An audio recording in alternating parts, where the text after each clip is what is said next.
Le 5 à 7. Avec D.H. Martine et Mal. Le 5 à 7. Radio X. Quittez le Québec. On parle avec un Québécois ou une Québécoise quelque part sur la planète. Loin d'ici, loin en Titi. Quittez le Québec. La cerise sur le Sunday du vendredi avec Mal, Martine. Robbie sera là après cette entrevue-là pour son show du vendredi. C'est Quitter le Québec. Tu sais, notre chum, on en parle souvent, celui qui nous envoie en l'air avec son hélicoptère, Carole Lacassé. Qui t'a envoyé en l'air. Là. C'est ça. Ben, toi aussi, t'en as fait. Sinon, j'ai d'autres questions pour toi, Danny. Non, on n'ira pas vers là. Ne t'en fais pas, Monsieur Mal. C'est ça, Carole, à un moment donné, il nous appelle, il nous dit, hey, je connais 2 frères qui sont en Caroline, dans le domaine de la course automobile ou fabrication d'autos de course. Et on va jaser avec l'un des 2 frères, c'est-à-dire Patrick Ozorski. Bonjour, Monsieur Ozorski.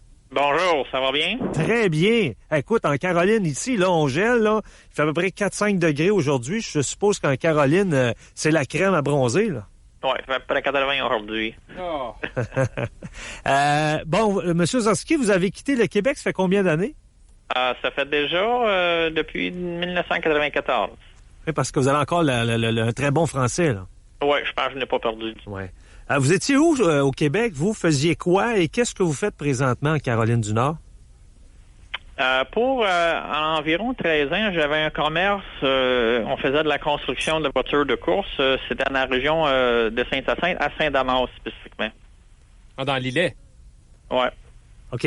Quel genre de course automobile, de voitures vous faisiez? Ben, c'était surtout des stockers sur l'asphalte, mais on a touché un petit peu à tout. On a fait des voitures pour les circuits routiers dans le SCCA, en Trans-Am, beaucoup de récents modèles sur la terre battue, les modifiés sur la terre battue, mais le principal de les voitures, c'était les circuits de voitures late modèle d'asphalte qui compétitionnaient gros au Québec, l'Ontario, un petit peu le Vermont, New York, New Hampshire et le Maine. Il y avait des circuits dans les années 80 là, que pas mal tout le monde poursuivait. Puis, oui, on a eu des courses ici, là, c'était à Val-Bélair, là, avec les Dragons et compagnie, là, Jean-Paul Cabana, c'est ça, là? Oui, c'est ça, parce que moi, je dirigeais l'équipe de Jean-Paul pendant quasiment 12 ans. J'ai commencé avec Jean-Paul en 1980, puis on est resté ensemble jusqu'à temps que notre commerce, j'avais un associé, puis le commerce prenait tellement de temps que j'étais obligé de lâcher l'équipe de course, je pense que c'était en 92. On voyageait tout partout, fait que c'était surtout là, Jean-Paul était notre pilote principal. Oui, puis c'est une légende, Jean-Paul Cabana. Il y a même son école de course. C'est encore un bon vivant qui suit beaucoup la course actuellement au Québec. Oui, absolument. Il va bien encore, Jean-Paul. Il s'amuse gros avec son école de cours de conduite. Oui. Puis justement, il y a eu 80 cette année, puis il lâche pas. Je pense que même s'il y a 80, moi, j'enfile un bolide, là, puis j'ai de la misère à le suivre pareil. Il fait de la course automobile à 80. Ben, il fait plus de courses, mais il suit les courses. Ah, mais quand même, là, il suit l'équipe. C'est éprouvant, là. Top shape, c'est des grosses journées, là. On appelle ça une vraie passion. Ah oui. Aïe. Vous, M. Ozorski, vous faites de la business au Québec. Vous dites que ça va bien, même qu'à un moment donné, il y a 2-3 commerces. Mais qu'est-ce qui fait que vous avez un coup de fil? C'est quoi? Pourquoi on vous amène en Caroline du Nord? Ben moi, en 94-93, j'avais regardé notre plan... vraiment où est-ce qu'on s'en allait pour le futur avec le commerce, dans la construction de stock car. Je voulais savoir, moi, mais où est-ce que je vais être dans 5 ans. Puis moi, j'ai toujours eu une passion de pousser tout ce que je faisais, d'apprendre plus et de pousser, d'aider notre clientèle de grossir. Puis moi, je voulais aller plus loin que qu'est-ce que je trouvais le stock car au Québec nous offrait à ce temps-là. J'ai vu 5-6 ans plus loin, après 94, les séries qu'on suivait, les commandites changeaient et je trouvais que c'était pour retourner pas mal de la compétition, on peut dire, telle régionale. Parce que quand même, quand les circuits marchaient gros, il y avait des voitures, il y avait quand même peut-être 8 équipes qui venaient du Québec et surtout des équipes du Maine, le Vermont, New Hampshire, qui compétitionnaient à New York. Puis on allait aussi loin que Dover, Delaware, mais on allait aussi loin que le lac Saint-Jean. Saint-Félicien, on compétitionnait. Le circuit était bien établi. Moi, je voyais que ça, avec les commanditaires qui disparaissaient, c'était pour diminuer. Quand ça diminue, notre clientèle, à ce moment-là, les propriétaires, les fonds de points sont pas aussi attirants. Ils sont peut-être moins intéressés de poursuivre ce sport-là parce que l'argent n'est plus là. Mm-hmm. Parce qu'au moins, avec les fonds de points qu'il y avait dans ces années-là, ils pouvaient couvrir leurs dépenses pas mal. Si tu gagnais un petit peu, tu peux couvrir tes dépenses. Fait que moi, j'ai vu que dans 5-6 ans, 93, 94, ça regardait pas trop bien. Il n'y avait pas de perspective possible. Là, vous dites, ben écoute, il y a peut-être quelque chose aux États-Unis. Et là, je suppose que c'était pas sprint à l'époque. Là. Il y a eu la Winston série, hein? C'était la Coupe Winston. Winston, bon, là. Est-ce que c'est ce genre de bolide-là que vous construisez actuellement? Oui. C'est que moi, j'ai vu... En 94, le sport dans le sud ici, ça explosait encore. Ça grossissait vraiment. Là. Tout ce qui était à NASCAR, avec les Dale Earnhardt et les Rusty Wallace et toutes les vedettes, les Richard Petty, le sport, il explosait ici. Ils ont passé dans une période pendant 10 ans, à partir de 93, là, il y a tellement de nouvelles équipes qui se sont établies qu'il y avait beaucoup d'opportunités pour des spécialistes qui travaillaient dans le domaine du stock car, d'aller s'installer dans le sud, puis avoir du bon travail, puis de montrer, même à du monde ici, comment faire des voitures plus compétitives, ainsi de suite. Parce que moi, j'avais même des compétiteurs, quand j'étais au Québec, dans la construction des châssis, j'avais des compétiteurs qui construisaient des voitures de course dans l'État du Maine, dans l'État du New Hampshire et l'Ontario. Avec le temps, eux autres, il y en a avant moi, il y en a d'autres après. Ils ont vendu leur commerce, ils ont déménagé ici pour partir d'autres choses, aller travailler pour des équipes dans ce qu'on appelle Nextel aujourd'hui. Oui. Le sprint. Fait que il y a des opportunités qui se sont élevées parce qu'ils étaient en train de grossir le sport si tellement là qu'il n'y avait pas assez de spécialistes soit de suspension, de bons mécaniciens dans la course automobile locale ici. Ça prenait beaucoup de monde de l'extérieur pour remplir la demande. Monsieur Ozorski, je veux juste vous demander, vous devez avoir des chiffres un peu, là. Courir au Québec avec un LMS, là, ça prend un budget de combien versus les budgets dans les sprints, là? Je sais que c'est démesuré, là, ça se comparera pas, mais peut-être juste nous donner des chiffres. Ça, même, qu'est-ce qui est dans le Nord, je peux pas répondre. Ça fait quand même une couple d'années que je suis pas proche de les budgets, là. Mais dans le Sud ici, les budgets moyennes sont de 15 à 22 millions par saison pour faire 37 programmes. Une auto, là? Ouais. Une auto ou une écurie? Ça, c'est un pilote. Un pilote, une voiture, une saison. 37 courses, si on dit 37 courses, ça, c'est la saison. Ça peut être notre pilote Jeff Gordon, c'est un des pilotes qu'on construit les voitures pour. Mais on est dans une bâtisse qu'on a deux équipes. Avec Casey Kane dans la même bâtisse. Dans cette bâtisse-là, on est à peu près 120 employés, mais 50 pieds à côté, notre deuxième bâtisse, nos deux autres équipiers sont là, tels que Jimmy Johnson et Dale Earnhardt Jr. C'est les autres équipiers à côté. Tellement de départements sur notre complexe, on est proche de 700 employés maintenant. Quand moi j'ai commencé, on était à 114. 700 employés, 4 autos, 4 pilotes. Ouais. Est-ce que vous côtoyez fréquemment, vous parlez de Gordon, là. Est-ce que vous avez à parler avec lui, à échanger fréquemment? Oui. Oui? Quasiment toutes les 2 semaines. On le voit assez souvent. Maintenant, Jeff, il habitait dans la ville de New York anciennement, il y a plusieurs années. Mais maintenant que c'est sa dernière saison pour conduire à temps plein, il a vendu tout ce qu'il y avait à New York, puis il a acheté une maison. Il demeure maintenant en Caroline à temps plein. Fait qu'on le voit souvent, il est ici. Parce que même après qu'il prend sa retraite de conduire à temps plein, il va rester impliqué dans Hendrick Motorsports. Pareil. Fait qu'on le voit assez souvent. C'est pas rare que Manon levire le point puis il est là puis il vient nous jaser. Fait que... C'est un bon exemple que vous nous donnez de Jeff Gordon. Puis, tu sais, au Québec, on en connaît des fans de NASCAR, mais il n'y en a pas des tonnes. Je veux que vous nous expliquiez un peu comment cette particularité-là fonctionne. Vous venez de dire que Jeff Gordon, c'est sa dernière saison à temps plein. Puis donc on comprend que les autres années, il va faire quelques événements et tout ça. Puis c'est pas le premier qui fait ça, on voit ça quand même assez régulièrement, des pilotes qui vieillissent puis que là avec le temps, ils disent bon moi je le fais plus à temps plein, je le fais ici et là. Faut que ça soit payant s'il vous plaît pour décider de faire ça parce que nous on est dans une culture au Québec que si tu t'inscris dans quelque chose, si tu participes à une ligue, si t'es dans un circuit X, t'es là pour gagner, mais tu peux pas gagner un championnat si tu cours pas à temps plein. Ça veut dire que malgré tout ça, il y a de l'argent à faire, même si tu fais juste quelques courses dans l'année. Absolument, oui.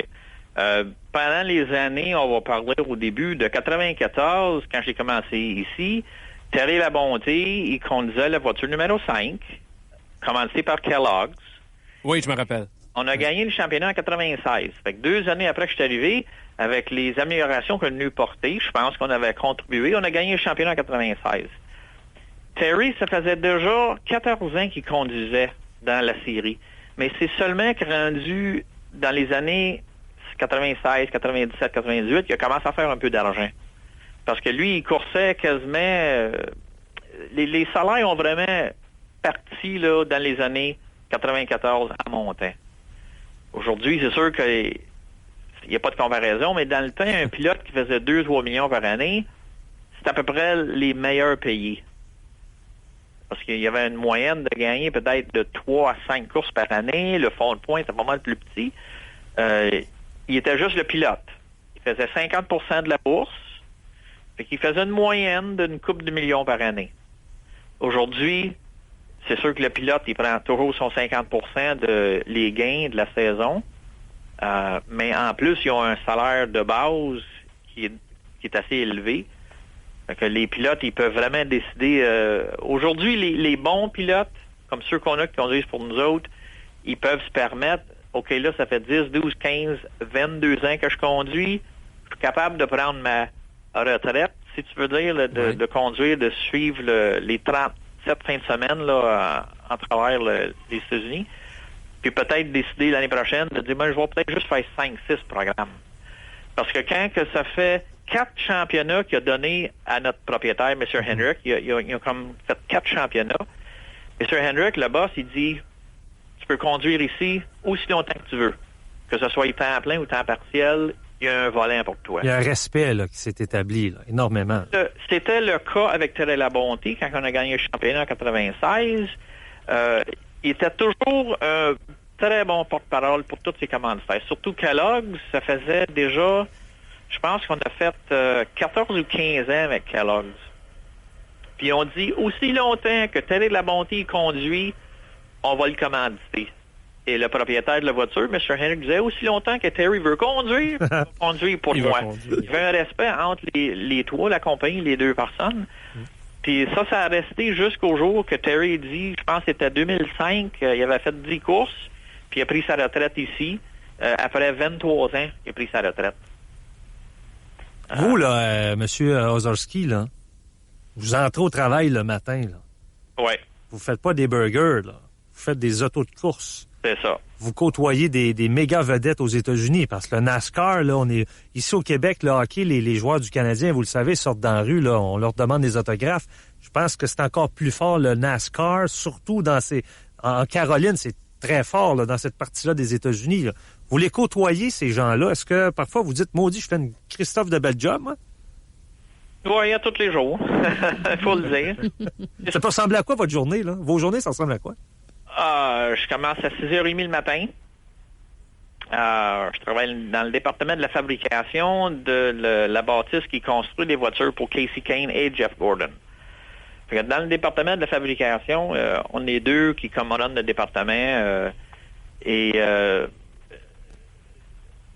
on présente le travail qu'il faut faire, les buts qu'il faut atteindre pour la fin de la journée, qui inclut nos body shops qui font la peinture et on peut appeler ça l'esthétique du rebuilding de les voitures toutes les semaines, parce que nous avons 16 voitures pour chaque pilote.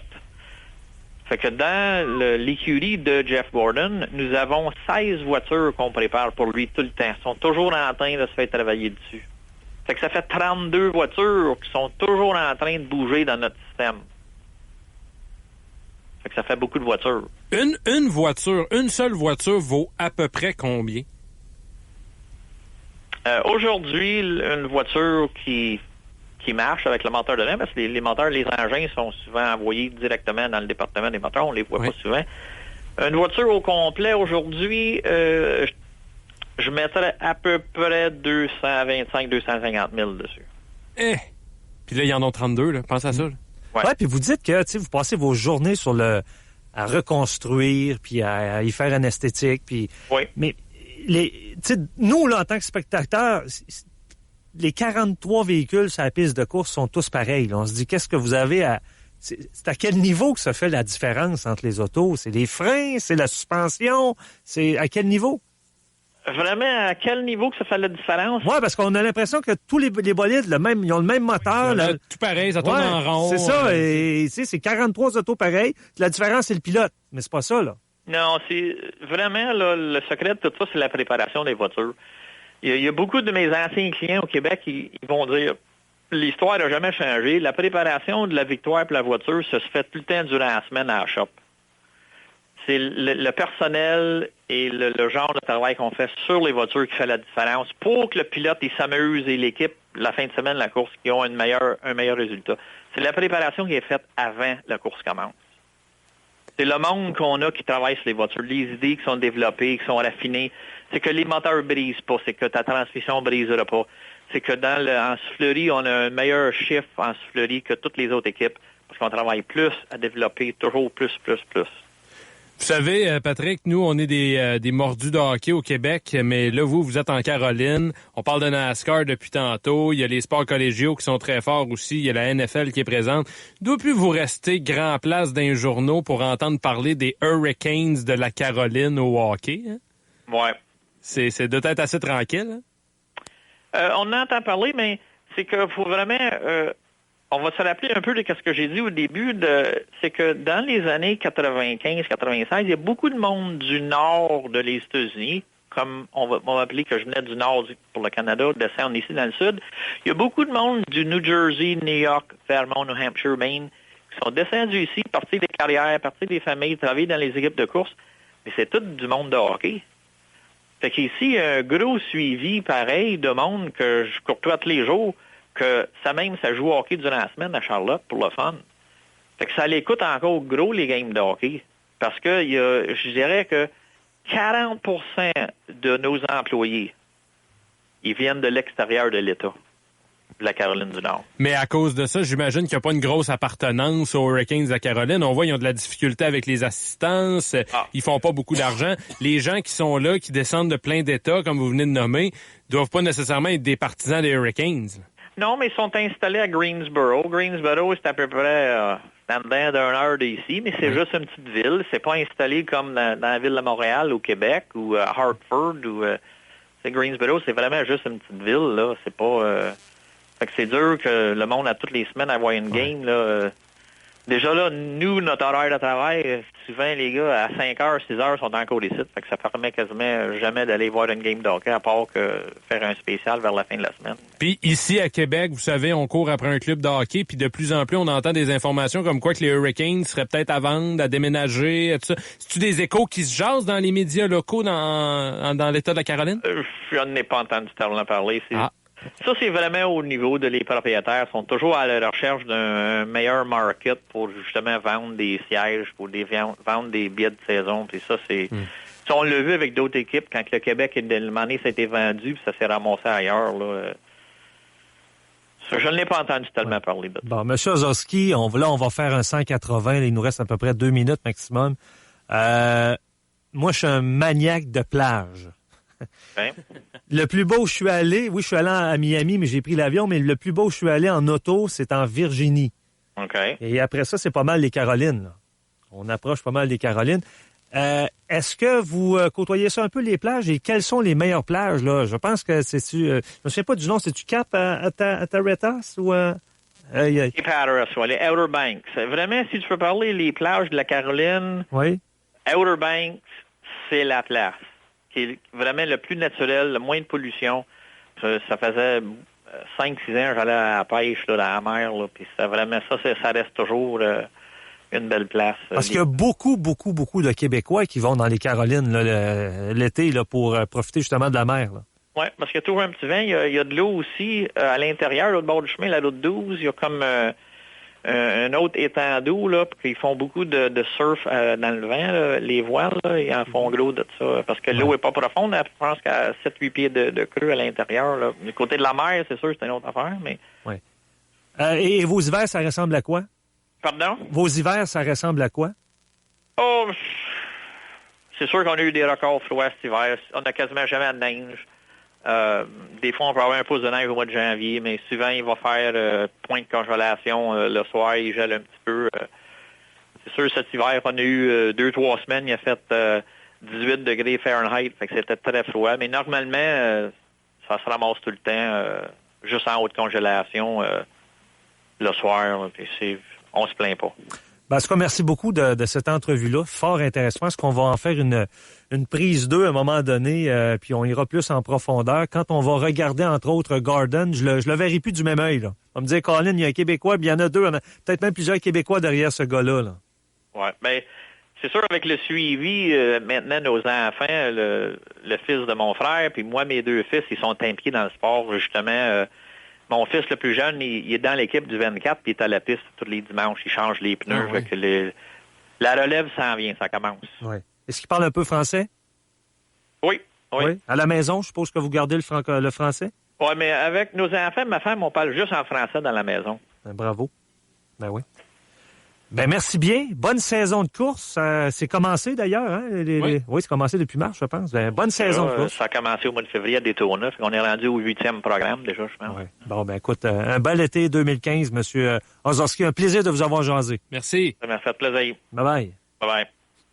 Hey, merci beaucoup à Carole Lagacé. Tu sais. Il nous trouve des perles, lui. Oui, quelle histoire quand même. Oui. Moi, j'avais aucune espèce d'idée qu'il y avait des Québécois impliqués dans la voiture à Jeff Gordon. Moi non plus. T'sais, Jeff Gordon est un des pilotes les plus célèbres. Oui. Même quelqu'un Terry Labonté, ça a été gros, ça, là. Oui, là. écoute, C'est la une bonté. icône. Ben oui. Même les gens qui ne suivent pas vraiment le NASCAR, mais qui voient ça là, dans les manchettes de sport, là, Sport 30, des affaires comme ça, connaissent le nom de Jeff Gordon, connaissent le nom de Terry Labonté. Oui. C'est ces gens-là qui sont plus gros que le sport, on les connaît. Mais Battins, il y a des Québécois qui font leur char. Il côtoie toutes les semaines. Ben oui. Mais tu vois, Patrick, lui, il fait le châssis, tout. Patrick lui fait les moteurs. Hein, Ouais. Patrick, lui, il construit les moteurs? Non, c'est son frère c'est Andrew qui fait les moteurs. Puis ouais. Patrick, avec qui on vient de parler, il fait les bolides, les carrosseries, là, les châssis, en Ouais, fait. ouais. Écoute, moi, je ne savais pas là, qu'on s'en... C'est ça que j'aime, la magie de la radio. Là. Ben oui. Je ne savais pas que ce surprise. gars-là... Je savais qu'il faisait des autos de course, mais de là à que ce soit, exemple, le bolide Aussi de Gordon... gros que ça.